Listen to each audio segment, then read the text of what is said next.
Hey guys, here is a super quick video on how to fix all Google services have stopped. For the last, I don't know, I spent 3-4 hours, my phone, I kept getting the Google process.com process app stopped, and it kept crashing over and over and over. I thought I was going to have to replace my phone. I watched all of these videos on YouTube here, and none of it worked.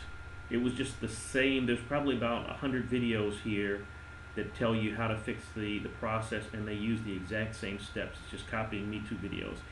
Anyway, I have a super simple solution.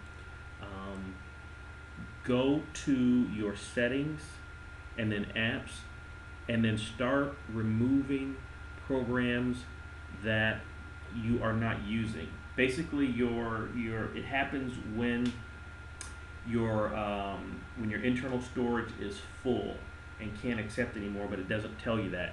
Even though mine was showing that 50% of my space was full, apparently there's some hidden files there. So that is the solution.